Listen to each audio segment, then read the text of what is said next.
The county extension agent I spoke with in the fall of 2023 was the kind of man who prefaced everything he told me with his credentials. A degree from the University of Arkansas, 22 years with the Cooperative Extension Service in Montgomery County, no patience for what he called hill country superstition. He laid all of that out before he got to the part about the Dogman that ran alongside his pickup truck for the better part of a mile down a ridge road at a speed that no animal in the Ouachita Mountains has any business holding. He went to the property on a Tuesday afternoon in October of 2015.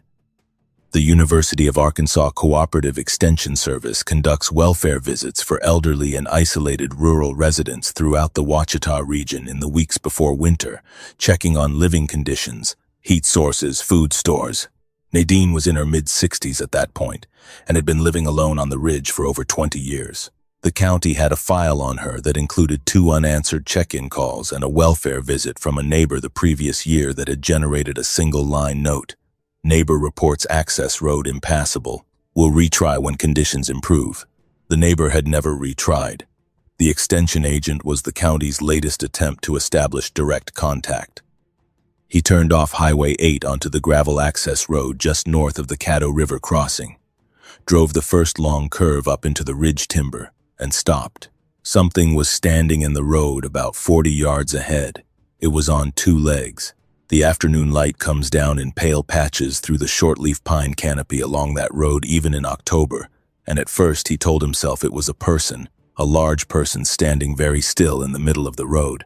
His mind tried to make it into a person for about 3 seconds, and then his mind ran out of material to work with. The muzzle was the thing that stopped the explanation. Long canine, projecting forward from the skull in a way that no angle of shadow could account for. The ears stood up from the top of the head in 2 distinct points. The shoulders were wide in proportion to the rest of the body. The arms hung too far down, past where a person's hands would fall at rest. The creature stood in the road looking at his truck with an attention the extension agent described, without hesitation and without embellishment, as territorial. The way you look at a trespasser when you are the one who belongs there, with neither fear nor warning in it, just the flat certainty of something that knows its ground. He backed down the road. He kept his eyes on the animal and put the truck in reverse and backed to Highway 8 without stopping. Whatever was in the road watched his truck go without moving from where it stood.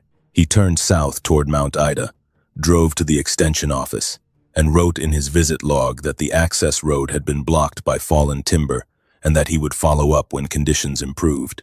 He never followed up. He never drove that road again. He told me the story 8 years later in the fall of 2023 because he had decided, by his mid-50s, that carrying it alone was not worth what it was costing him. That Dogman has been on Nadine's ridge for as long as she has been on it, and by her account considerably longer than that. The extension agent was not the first person it turned away from that access road. He was not close to the last. For 30 years, Nadine has lived alone on an Ouachita ridgeline with a creature that treats the first curve in her access road as the edge of its territory, and she is the only person who crosses that line without consequence. This is the story of what she has observed over 3 decades of daily proximity, what it has revealed about the animal's intelligence, and what carrying that knowledge alone in a county of 9,000 people has actually cost her. Quick thing before we move on. I have this book coming out. It's called the Dogman Codex. It's a compilation of all my research and findings. Been working on it for a long time. So if you want to check that out, links down below. Now let's get you back to the video. Montgomery County, Arkansas, is the kind of place that shows up clearly on a topographic map, and barely at all on most other kinds. The county covers roughly 900 square miles in the west-central part of the state and holds fewer than 9,000 residents, which works out to about 10 people per square mile when you do the math, though the actual distribution is far more uneven than the average implies. The valley floors have towns. The ridges have properties like Nadine's. Between the ridge properties and the valley towns, there are long stretches of Ouachita National Forest where you can drive for 40 minutes without passing anything made by human hands in the past decade. The Ouachita Mountains are geologically unusual in a way that people who spend time in them eventually notice even if they cannot name the cause. Every major mountain range in North America runs roughly north to south. The Appalachians, the Rockies, the Sierra Nevada. The Ouachitas are different. The ridges in Montgomery County run east to west, stacked in long parallel rows separated by valleys and creek drainages, and they have been running east to west since before the Appalachians existed. The collision that created them predated most of what Americans understand as mountains by hundreds of millions of years. The rock is novaculite and sandstone and folded shale. The effect from the ground, standing on a ridge in Montgomery County and looking south, is a succession of parallel ridgelines fading into distance, each one lower than the last, like a slow ripple moving away from you. The Caddo River rises in the hills northeast of Mount Ida and runs southeast toward Lake de Grey. Between Mount Ida and the community of Caddo Gap, where the river cuts through a break in the ridges that Highway 8 follows, the valley is narrow and the ridges push hard against the bottomland. The shortleaf pine that dominates the upper ridges is the same species that covered this landscape before the first settlers logged it in the early 20th century, then regrew through Forest Service, replanting in the 1930s. At 100 years old, the shortleaf pines on the upper ridges run 60 to 80 feet, the trunks going orange and gray in plates the way old pines do, the forest under them open enough to walk through but dense enough that you lose sight of anyone 30 yards away. Below the pine zone, in the hollows where water collects and the soil deepens, white oak and red oak take over, with hickory and sweet gum and dogwood and redbud in the understory. The Caddo River in its upper reaches is cold enough to hold smallmouth bass and clear enough to read the gravel bars 10 feet down on a bright day.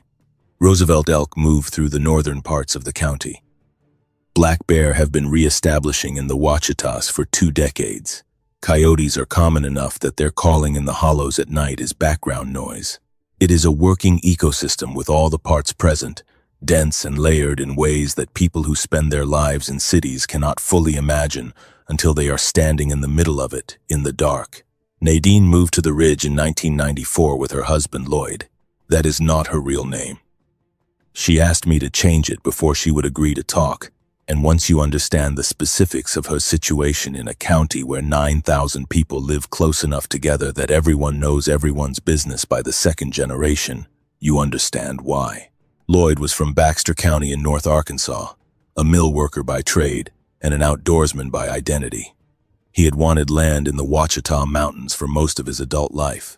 A piece of the forest with a cabin on it, a garden plot in the clearing, somewhere that used what he knew rather than letting it go to waste. They found the property through a classified ad in a Glenwood newspaper in the summer of 1993. 42 acres on a ridgeline above a tributary of the Caddo River, one existing structure, a gravel access road off Highway 8, a listing price that sat noticeably below comparable properties in the area. The realtor described the discount as reflecting remote access and gravel road condition.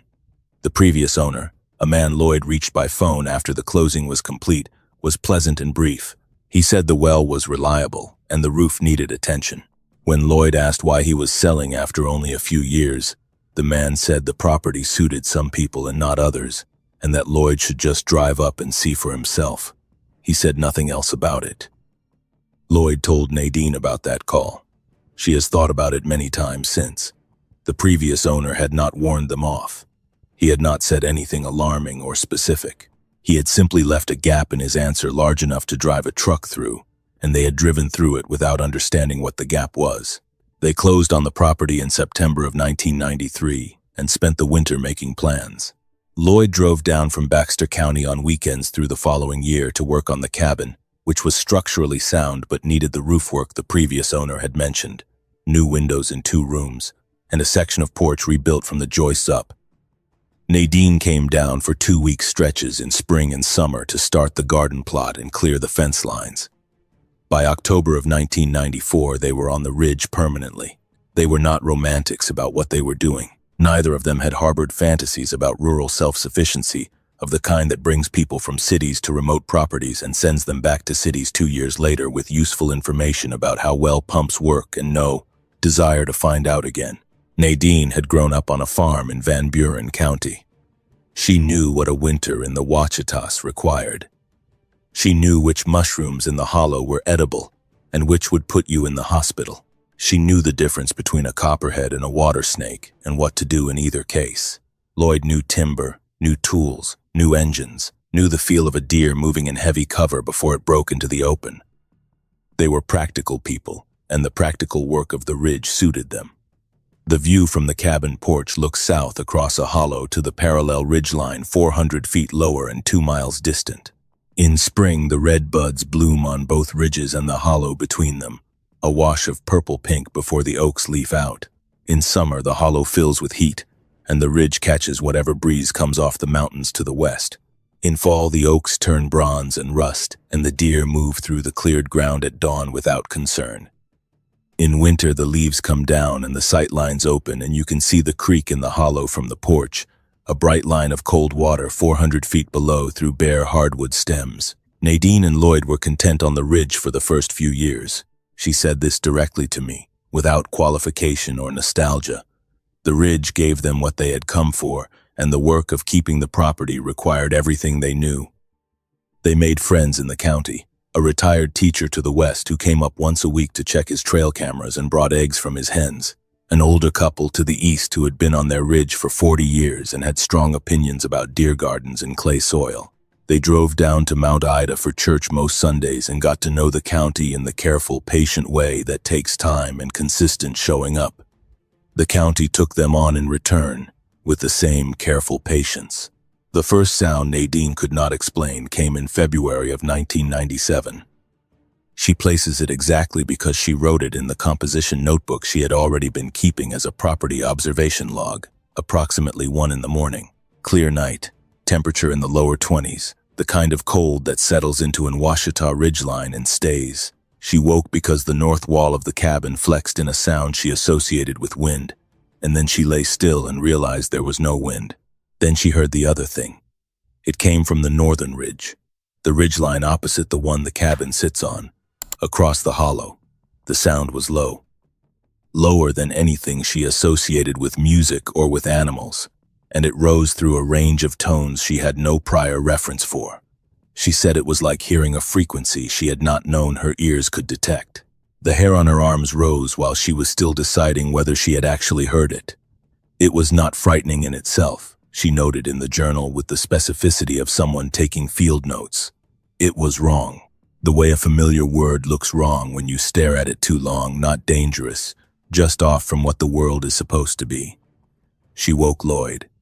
He lay still and heard it twice more. He said probably elk.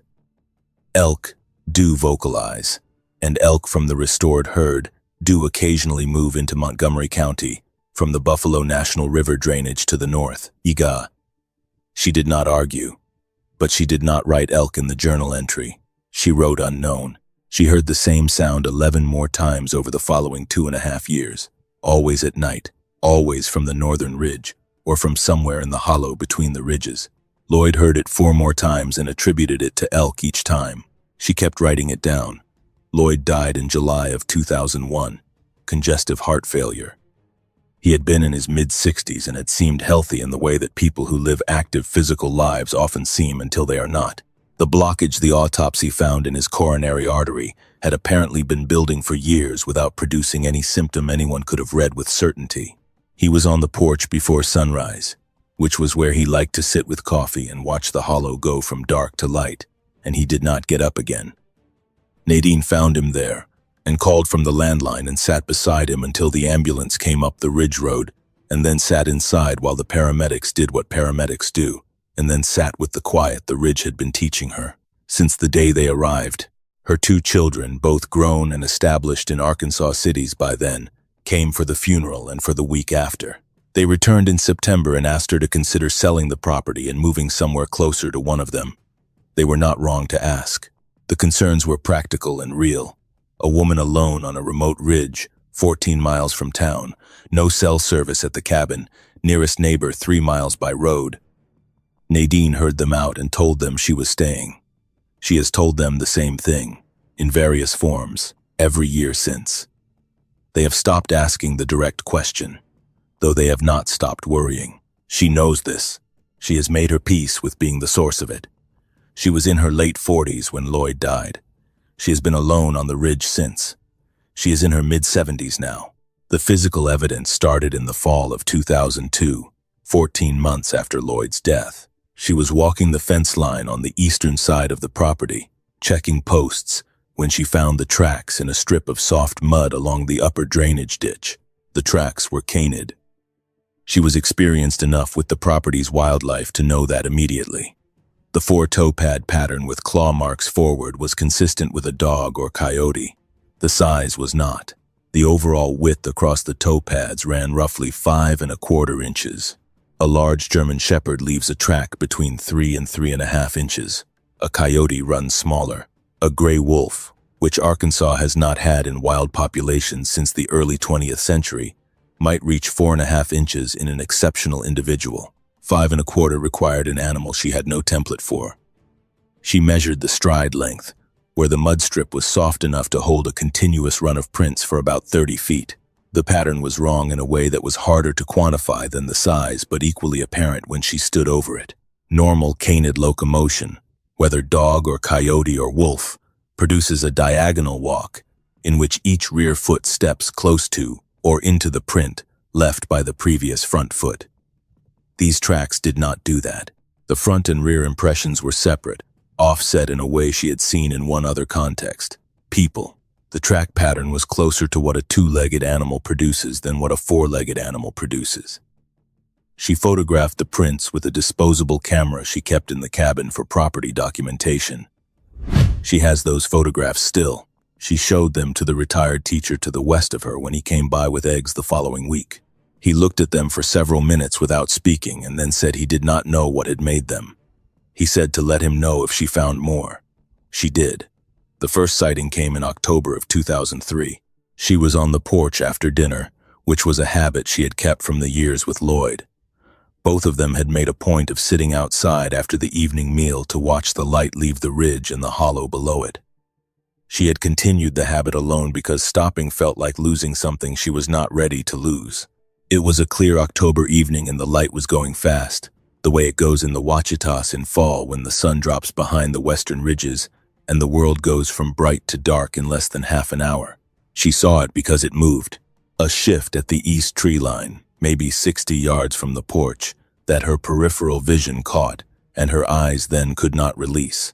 It was standing in the gap between 2 short-leaf pines at the edge of the cleared yard, and it was standing upright, on 2 legs, the way a person stands, but taller than any person she had seen.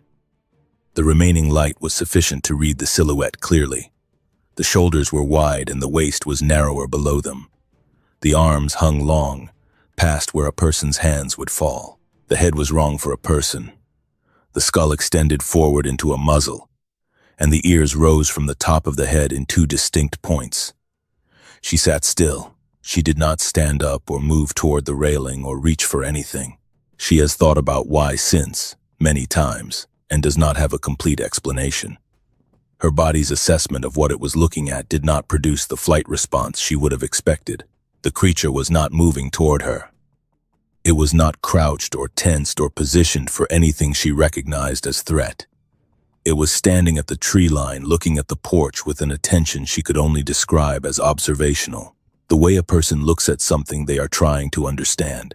She held still, and it held still for what she believes was close to a minute, long enough for her to complete multiple mental passes through what she was seeing, cataloging details the way someone does when they know they will need to write them down afterward. Then it turned, went back into the trees. She heard nothing as it did. No brush crackling, no branch breaking. It moved through the edge of a pine forest without sound, which is not a thing a creature of that mass should be able to do. She went inside, sat at the table, wrote in the journal for over an hour. She did not call her children. She did not call the neighbor. She went to bed at her usual time and walked to the east tree line the next morning and found the same canid tracks she had found in the drainage ditch the previous year, this time in a strip of soft ground at the yard's edge. The prints were deep, pressed into soil she knew from gardening does not compress easily. The toe pad impressions were 3/4 of an inch deep in clay loam that required deliberate effort to disturb with her hand. Whatever made those prints was carrying serious weight. Over the following years, she built an understanding of the creature's habits, the way any patient observer builds understanding, through accumulation of specific evidence, through time, through resisting the urge to leap to conclusions before the data supported them. It was most active at night, though not exclusively, as the 2003 sighting showed. It was present year-round, not a seasonal visitor. It had a defined territory that extended beyond her 42 acres, but that returned to the immediate vicinity of the cabin with a regularity that stopped feeling like coincidence within the first year. The creek in the hollow below the cabin was a reliable crossing point. The access road at the east fence line was another. The northern tree line of the cleared yard was a third. These were the places she found prints most consistently, week after week, regardless of season or weather. She noticed what it did to the other wildlife on the property. The deer that browsed the property regularly shifted their pattern over the first 2 years after she began tracking the creature's presence. They continued using the upper clearing but avoided the lower east section nearest the hollow. The coyotes she heard regularly in the surrounding forest went quiet in the immediate area. She could hear them on distant ridges but not on hers. Certain sections of the hollow below the cabin simply stopped producing normal wildlife evidence. No deer trails, no coyote scat, no raccoon tracks at the creek. Something held that ground and the other animals recognized it. She found kill sites beginning in 2004 in the cedar and greenbrier thickets near the creek in the hollow below the property boundary. Deer carcasses, not distributed the way coyote kills are distributed, torn apart and scattered across a wide area, but positioned with a deliberateness she noted carefully in the journal. Not left where the animals fell, left at specific spots along the creek bank. The kills themselves were clean in a way that distinguished them from anything a coyote or a bear would produce. The cervical vertebrae broken, the throat opened, the carcass otherwise largely intact. She documented all of them on a hand-drawn map of the property she kept in the journal. She did not know yet what the positioning of those carcasses meant. She would understand it much later. What she noticed about her own relationship with the creature was subtler and took longer to articulate. It did not avoid her. When she walked the property, she became aware over time that she was being watched, the way one person watches another going about their business on shared ground. An observant awareness, rather than a predatory one. Sometimes, she saw movement at the tree line. Sometimes, walking with a flashlight in the early mornings, she saw eye shine, amber, at 40 or 50 yards, set too wide apart and too far off the ground for any coyote. She learned not to look directly at it. When she did, it disappeared. When she looked slightly to the side, the way you look at a dim star to keep it visible, it stayed. She came to think of these morning observations as something close to a check-in, the creature confirming she was still there, doing what she was supposed to be doing on its ridge. It took her approximately 3 years to understand that the creature was not merely tolerating her presence. It had accepted her. There is a difference, and she said she felt it the way you feel a change in barometric pressure before a storm, not in any single observation, but in the accumulation of all of them together until the evidence had become too consistent and too specific to dismiss. This is where the story of the other people begins. Lloyd's younger brother drove up from Hot Springs in November of 2003 to spend a week helping Nadine with firewood and winter maintenance. She asked me to call him Merle. He arrived on a Saturday with chainsaws and chains loaded in his truck and turned onto the access road at Highway 8 and made it to the first curve before calling Nadine from his cell phone, which barely had signal at the road's entrance. He said something had come out of the trees on the left side of the road and was running alongside his truck. He said it was keeping pace. He said its head was at the level of his truck's window. He said it was not a bear. He backed down to the highway. He drove to Mount Ida and called her from a restaurant there. He did not come back up that weekend or at any point afterward. He left supplies at the highway turnoff twice in the following years rather than driving up the road. He was not a man who frightened without reason. He described what he saw with the careful specificity of someone who has been deciding how to say it for 20 years. It was upright. Its head was at the level of a very tall person's face. Its gait was smooth and ground-covering, and the head was shaped wrong. He said the word he uses now is Dogman. He did not have that word in 2003. Getting the word made it easier to carry, though it did not change what happened on the road. The contractor came in the spring of 2007. a licensed builder out of Mount Ida who had been doing rural construction work in Montgomery County for years, with references Nadine trusted and a practical approach to what the porch roof repair required. He drove up the access road on a Monday morning, made it all the way to the cabin, shook Nadine's hand, walked the porch, took measurements, and began unloading materials from his truck. Around midday, he said he needed to go pick up a specific length of board he had forgotten to bring and drove back down toward the highway. He called her about 30 minutes later from a gas station in Caddo Gap. He said he was not coming back. When she asked why, he said there had been something in the road on the way down and it had looked at him and he had gone around it fast and he was not returning to see if it was still there. She asked what it looked like. He said he would rather not say. She paid him for the day's work by mail. She hired a different contractor from Glenwood in Pike County, who drove the access road without difficulty both ways and completed the roof repair over 2 weekends without incident or comment. That discrepancy, one contractor blocked and one contractor not, was the thing Nadine spent the most time working through in the years that followed. 2 men, same road, same season. One reached the cabin and worked the job and left without event. One was turned back on the way down. She did not have an explanation she was confident in. She still does not. What she had was a pattern, and the pattern kept developing. The incident she witnessed herself, rather than heard about after the fact, came in late August of 2011. Her granddaughter came from Fayetteville to visit for a weekend, a young woman in her mid-20s who had been to the ridge twice before without trouble. She arrived with her boyfriend and the boyfriend's friend in a rented sport utility vehicle. They had dinner on the porch. Around 9 that evening, the 2 young men decided to walk down the access road to the first curve, where the road bends around a stand of old shortleaf pine, and there is a clear view of the hollow in the dark below. Clear August night, stars visible in a way that they are not from places with more light.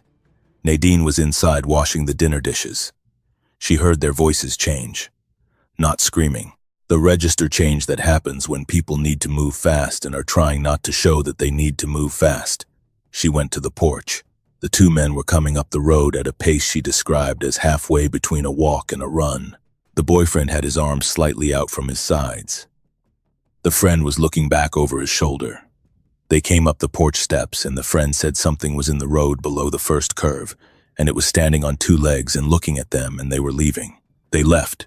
The granddaughter went with them after a conversation with Nadine that lasted less than a minute, because her granddaughter knew her grandmother well enough to know extended conversation on this subject would not be productive. They drove down the access road without incident. Nadine stood on the porch after the sound of their engine faded and looked toward the east tree line. She heard tree frogs in the hollow, a screech owl in the oaks to the south, the low drone of late summer insects. She stood there several minutes and then went inside and finished the dishes. Later, in the journal, she noted one detail she had observed from the porch while they were loading the car. Amber eyeshine at the tree line, at the distance and height she had come to know, present until the car turned out of the drive and then gone. The eyeshine had been a consistent element of her observations for years by then, the creature confirming its presence whenever she walked with a flashlight in the early mornings. She had been recording it in the journal since 2004. What she noted now was not its presence but the timing. It appeared at the moment the young men were leaving and disappeared the moment they were gone, as if the creature had been watching the departure as closely as Nadine had been watching it. She began keeping the road events log as a separate section within the journal in 2007, after the contractor incident. Each entry dated, with the person's name or a brief description, the nature of their visit, what they reported seeing or hearing, and how they responded. She added a notation in 2009, after the 6th or 7th entry made the pattern clear enough to track systematically, whether the person had been invited or had come uninvited, and whether Nadine had wanted them there. She was careful with that column. She did not claim the creature could read her intentions. She noted what the evidence showed and looked for the explanation that best fit it. The physical evidence Nadine has assembled over 30 years does not constitute a scientific case in any formal sense, and she knows that. She is not trying to prove anything to anyone outside the ridge. She is trying to document what she has lived with, for her own understanding and because she is, by temperament, a systematic person who writes things down. The photographs, The journal entries, dated and specific and consistent in the way that journals written for an audience of one tend to be, without the editorializing you get when someone is trying to make a case. The sketches she has made of what she has seen, which are not artist drawings but observer's drawings, the kind of functional illustration a field naturalist would produce, proportional, annotated with measurements and conditions. The plaster casts number 61 and fill a wooden storage box about the size of a large piece of carry-on luggage.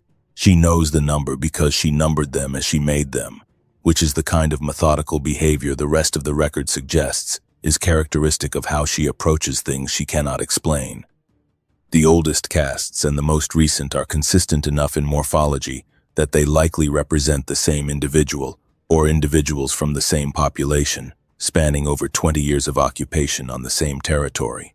What the casts show, uniformly, is a canine foot structure with 4 toe pads and claw impressions at the leading edge of each toe.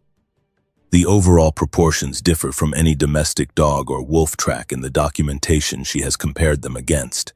The toe pads are spread wider relative to the heel than in gray wolf tracks from documented northern populations, and the overall track length in the largest casts runs 6¼ inches from the leading claw marks to the back of the heel pad.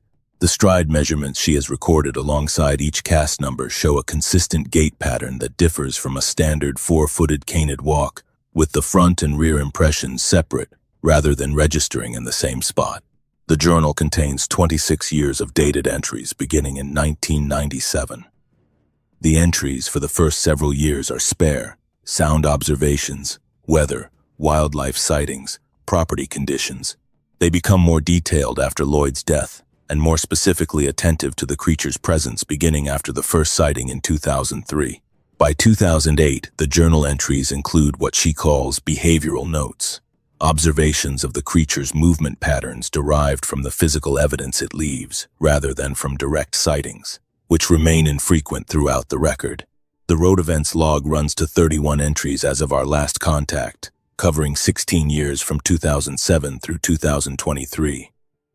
Not all 31 represent confirmed sightings. Some people heard sounds. Some felt watched without seeing anything. A few simply turned around at the first curve and left, and Nadine learned what had happened only when they failed to return calls or when word reached her through the county's informal networks. Of the 31, she is confident that at least 23 involved direct visual observation of the creature based on the accounts she received. The geographic consistency of the incidents is the element that anyone familiar with Dogman behavior would recognize immediately. The first curve in the access road, at roughly 40 yards from the Highway 8 entrance, is where the majority of encounters happen.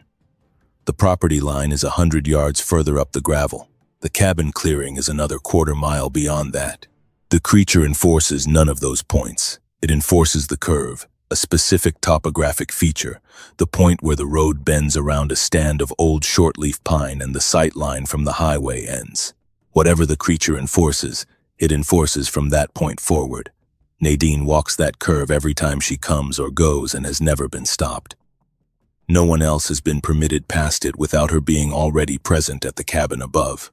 Territorial enforcement at consistent physical features, rather than at abstract boundaries like property lines, is a recurring pattern in the Dogman behavioral record that Linda Godfrey identified across her 30-plus years of field research.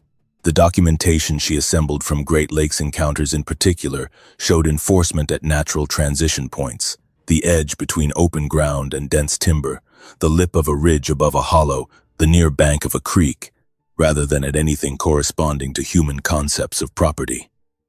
The first curve of Nadine's access road is exactly this kind of feature, the topographic inflection point where the road stops being a simple approach from the highway and becomes something entering a defined space.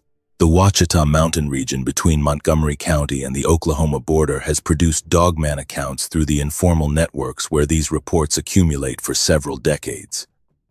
The terrain is consistent with what researchers identify as favorable habitat, ridge systems providing elevated observation and movement, densely wooded drainages with year-round water, very low human population density in the interior, large, contiguous blocks of national forest making movement between territories possible without crossing open ground. The Ouachita National Forest holds approximately 1.8 million acres in Arkansas, with Montgomery County sitting deep within its western portion. The Caddo people lived throughout the Ouachita Mountains and the lowlands surrounding them for at least 1,000 years before their removal to Indian Territory in 1859. Their oral traditions reference non-human intelligences associated with specific territories in the upland forests.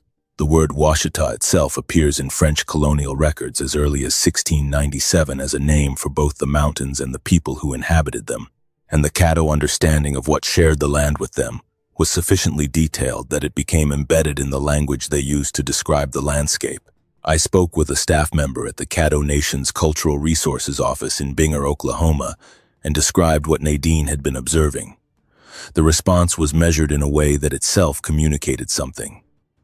The staff member said that certain places in the ancestral homeland were understood to belong to beings other than humans, that the Caddo approach to those places involved recognition rather than investigation, and that the removal of the Caddo people from the Ouachitas did not remove the beings the Caddo had recognized from those mountains. Those beings had been there before the Caddo arrived. They remained after the Caddo were taken away. That careful and specific non-denial echoes a pattern Linda Godfrey documented across the Great Lakes region throughout her research. Indigenous communities that hold oral traditions, describing beings that match Dogman reports, tend to respond to outside inquiries, not with disbelief or dismissal, but with quiet acknowledgement, followed by boundary setting. The beings are known. They are not discussed with outsiders. The boundary is maintained for reasons that predate European contact by centuries. The Caddo response to my inquiry was consistent with this pattern. If you spend time in the Ouachita Mountains, particularly in the Caddo River drainage between Mount Ida and Caddo Gap along Highway 8, or on any of the Forest Service roads that push into the interior ridges north of the highway, you are in country that has been producing these accounts for longer than most of the people driving through it realize. Let me know in the comments if you have had anything unusual happen in those hills. Based on what I have been going through from Montgomery County and the surrounding area, the activity in the upper Caddo drainage has a history most people passing through on the highway have no idea about. What 30 years of living with this knowledge has done to Nadine is not what you might expect if you picture her situation from the outside. She is not frightened. She has not been frightened of the creature in any sustained way since the first few years, when the encounters were new and she had no basis for evaluating what its intentions were. The framework developed the way any framework develops, that is built from evidence rather than assumption, through patient observation and enough accumulated time for patterns to become clear. By the middle of the first decade, she had enough to say with reasonable confidence that the creature was not interested in harming her. By the second decade, she had enough to say something more specific, that it had developed a category for her that it had not developed for anyone else who came to the ridge. She is not naive about what something of that size and strength is capable of. She is clear on what this particular one has done and not done over 30 years. What it cost her was the relationships. Her daughter, the one in Little Rock, stopped asking direct questions about the ridge around 2009, after a series of phone conversations that Nadine described as painful without specifying further. Her daughter worries and shows it by calling twice a week and visiting once a year, and keeping the conversations on subjects they can both navigate. She does not ask about sounds at night. She does not ask about tracks. She has decided, apparently, that the answers would not help her manage her worry, and that the most useful thing she can do is come up every summer and help her mother with the heavy work. She leaves after a week and does not make the ask about selling the property that both of them know is coming and neither of them is ready for. Her son is further away in every sense. He lives outside Tulsa. He came to the ridge once in the years after Lloyd died and told Nadine by phone the following week that he would not return. He did not explain further. Nadine believes he heard something the night he spent in the guest room with the window cracked, but he has neither confirmed nor denied this, and she has not pressed it. They speak once a month. The conversations are warm and careful in the way of people who have agreed, without discussing it, on what they will not cover. The retired teacher to the west of her died in 2014. He was the only neighbor she had told directly about what she was observing, and his response had been consistent, attentive, patient, not dismissive. He had trail camera records from his property showing large blurred shapes in the timber between his land and hers on night recordings. He noted them without drawing conclusions. After his death, the property went to a hunting club from Russellville. A club member drove up to introduce himself in October of 2016 and did not reach the cabin. He called his club president from the highway. The president called Nadine to apologize for whatever dog was blocking her road. She told him it was not her dog. The hunting club has not returned. The county assessor made 2 visits. First, in 2009, a routine property assessment that proceeded without incident. He sat at the kitchen table and went through the standard checklist and left.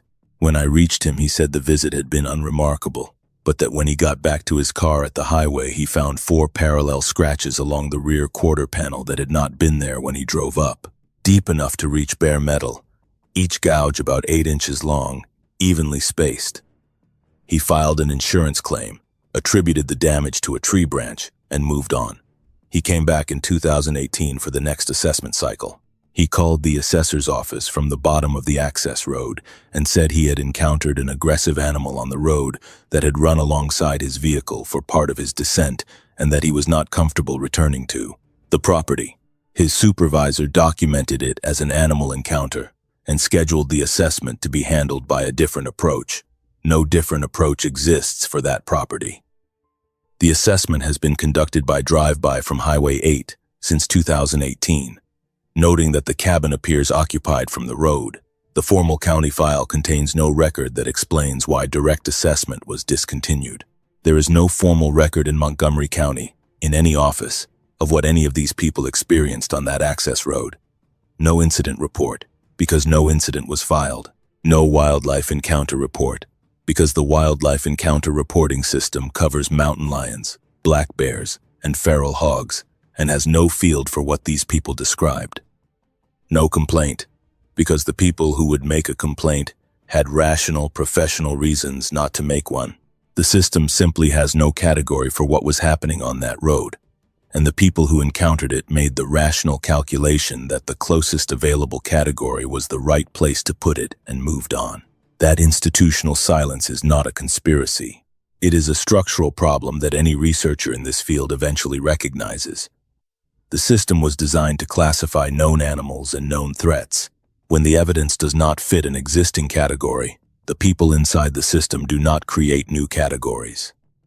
They find the nearest existing one and use it, and the actual evidence goes with the person who experienced it and stays there. The county assessor's file says animal encounter. The extension service log says access road impassable. The hunting club president told his members there was a dog in the road. None of these descriptions is quite a lie. None of them is close to the truth. The winter of 2018 was when Nadine came closest to understanding the nature of what she shared the ridge with. December. She developed pneumonia, bad pneumonia, deep in the lungs, the kind that a woman in her mid-60s living 14 miles from town has to take seriously. She was bedridden for 11 days. Her daughter drove from Little Rock and stayed the first week, then had to return to work. Nadine was left alone with the landline and a neighbor's agreement to call daily and a fever that had peaked at 103 and was coming down slowly. On the second night after her daughter left, the creature began circling the house. She had heard it circle before, briefly, over the years. Sounds of something large moving around the perimeter of the cabin at a distance of roughly 15 yards, completing a circuit and then gone within 10 minutes. This was different. For 3 to 4 hours, she lay in her bed and listened to something complete, a circuit of the house every 5 or 6 minutes, the same path, consistently, at a distance that felt measured rather than accidental, without any vocalization, without any sound she could identify as threat, present in a way that was methodical and sustained, and too regular to attribute to anything drifting through. She did not get up. She was not well enough to get up. She lay in the dark and listened and held still and felt, she told me, not afraid but profoundly aware of the difference in scale between her and what was outside. She was bedridden and feverish and alone, and something very large was moving around her house in the dark with a purposefulness that was the only word she had for it, and the quality of the sounds was not threatening. They were simply there, consistent, the sounds of something that intended to remain where it was, when she was well enough to go outside. 11 days after she first took to bed, she walked the perimeter of the cabin and found the tracks. They circled the house at a distance matching what she had heard, pressed deep into the wet December ground, at least 3 circuits worth of prints laid one on top of another in the same path. She followed the tracks east, past the fence line to the yard's edge, and found what the creature had left there, a deer, an 8-point whitetail buck, recently killed, positioned at the exact point where the cleared yard met the tree line. The neck was broken, and the throat had been opened, and very little blood had spread beyond where the carcass lay, which indicated the deer had been killed elsewhere and brought here. Drag marks in the leaf litter led east into the timber, ending at a patch of disturbed ground about 60 yards in where the deer had been killed and the drag began. It had been killed there and brought to this specific spot at the edge of Nadine's yard. She dressed the deer herself, at her age, recovering from pneumonia, in December cold. This was more work than it should have been, and she mentioned it in a way that suggested she was still faintly annoyed with herself for not asking for help. She put the venison in the freezer, burned the carcass in the burn pile at the east edge of the yard, and went inside and sat at the table and wrote in the journal for a long time. The entry she read to me over the phone, from December of 2018, I am going to reproduce here as accurately as I can from the notes I took while she read it, because the language she used is the plainest description of the evidence's implication that I have ever heard anyone produce from their own direct observation. She wrote, "The animal has been watching me long enough to know that I was not able to hunt this winter, and it brought food." She paused when she said that to me. I paused too. Then she said she did not know if that was the correct interpretation. She said maybe the deer was left for a different reason, and she was reading intent into coincidence. She said she had learned, over nearly 20 years of observing this creature by then, to hold her interpretations loosely and let the evidence accumulate before she decided what it meant. But she had been bedridden and unable to hunt and unable to maintain her usual food supply from the land, and a fresh killed deer had appeared at the edge of her yard within days of her becoming sick. She could not dismiss the possibility that those two facts were connected. What that interpretation requires accepting is the thing that makes people stop. It requires believing that the creature had been monitoring her condition closely enough to detect a change, that it had processed the change against whatever model of her it had been building over the years of daily observation, that it had taken an action specifically directed at her changed circumstances.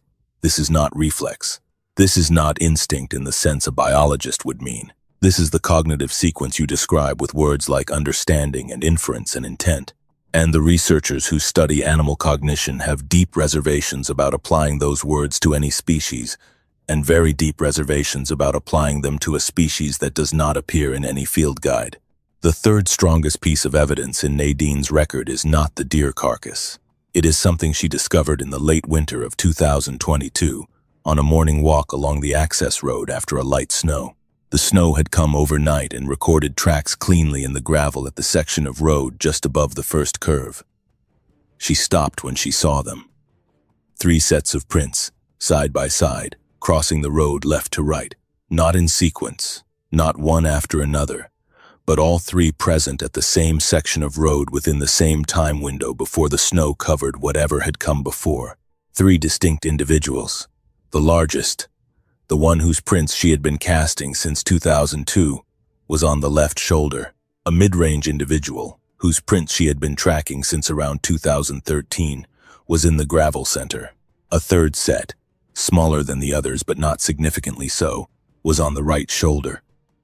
3 different size classes, consistent with different ages, on a ridgeline in Montgomery County, Arkansas, in a 42-acre property that is bounded on 3 sides by Ouachita National Forest land. She stood in the road for a long time looking at the 3 sets, and then went back to the cabin for the ruler and the camera, and came back and documented everything before the light changed. When she was done, she sat on the road bank and thought about what it meant. She had been tracking one individual for 20-plus years. A second had appeared in the middle period and grown to near match the first in track size by 2018. This third was newer, smaller, consistent with a young animal. 3 different size classes, a family group, or something organized along family lines, occupying the same territory she had been sharing for 3 decades. She wrote in the journal that night, The mountain was not empty when I arrived, and it is not empty now. And whatever I am living alongside has been here for longer than I have, and will be here after I am gone. And I have been given the remarkable and accidental gift of coexisting with it, and I still do not fully know what I did to earn it. The timber company approached her 3 times over the years. The same offer each time: selective harvest of the larger shortleaf pines on the upper ridge, standard Ouachita forestry practice, significant money for a property owner. She declined each time. The third approach, in 2020, involved a site visit by a company forester who came to the property without pre-announcing himself, driving up the access road one afternoon in late September to assess the timber before the company made a formal offer. He made it past the first curve. He made it to the cabin clearing. He spent about 40 minutes on the upper ridge with his diameter tape and his GPS unit, moving through the shortleaf pines she has been watching grow for 30 years. He drove back down the road at a speed the gravel did not warrant. He did not say goodbye to Nadine, who watched from the porch. The company filed a site assessment noting the timber as excellent quality but characterizing the access road as operationally problematic and the site as not recommended for current development. The company did not approach again. Nadine found the tracks the next morning, crossing the access road at a point about 50 yards below the first curve. One set, deep, heading east into the timber, fresh. She knew what they meant. The creature did not want the trees taken, any more than it wanted the assessors or the inspectors or the relatives who came to talk about selling. The ridge is its habitat. The pines on the upper section are the structure its territory is built around. Nadine has been the instrument of that protection without being its cause. The ethical dimension of her situation is not something she has resolved, and she does not pretend otherwise. She is in her mid-70s. She is alone on a ridge that emergency responders cannot reliably access. She knows this. The paramedics who would come if she called from the landline would have to drive up the access road. If she fell and could not reach the phone, the first responder driving up would meet what the county assessor and the extension agent and the contractor met on the way up. She does not know whether the urgency of an emergency would change the creature's calculation. She has one data point: the assessor's second visit in 2018, when she was sick, and the creature still blocked him. She said this: "She has lived for 30 years alongside something that could have removed her from the ridge at any point, and has not. She was vulnerable for 11 days in December of 2018, and something brought her food. In 31 documented incidents on the access road, the creature has never physically harmed anyone. It has scared people and deterred them and left scratch marks in a county assessor's paint. It has not hurt anyone. The fear she can generate intellectually about the emergency access problem does not override the evidence of what the creature has actually done over 30 years of daily proximity. If there is a genuine threat in that history, she has not found it yet. She has thought about what will happen when she can no longer stay. She has had conversations with her daughter about it that she characterized as productive in the sense that they ended in agreement to address the matter when the time came. Her children will come. There will be decisions to make. People will drive the access road who have not driven it before. She cannot predict what the creature will do with that situation, and she does not try." She said, "Whatever the ridge decides about what comes next is not mine to determine. I have had 30 years here. That is more than I was owed. The Ouachita Mountains were here before the Caddo people arrived in them, and they will be here after whatever comes next. The ridges run east to west because of forces that acted on this earth before anything that walks on it now existed, and they will keep running east to west when everything that walks on it now is gone. The shortleaf pines on Nadine's upper ridge are probably 100 years old. The second generation after the original forest was logged in the early 20th century, and the replanting crews came in through the 1930s to put it back. The pines do not know they are the second generation. They are simply the forest doing what the forest does when the conditions exist for it. The creature on Nadine's ridge has been patient in the same way. Patient through whatever came before the Caddo's arrival in these mountains. Patient through 1,000 years of Caddo occupation, a sustained coexistence deep enough to become embedded in language. Patient through the removal period, when the Caddo were taken away and the settlers arrived and the timber came down. Patient through 80 years of the Ouachita National Forest, with its management plans and its trail crews and its biologists walking transects. It adapted to what changed and remained on the ground that was its ground.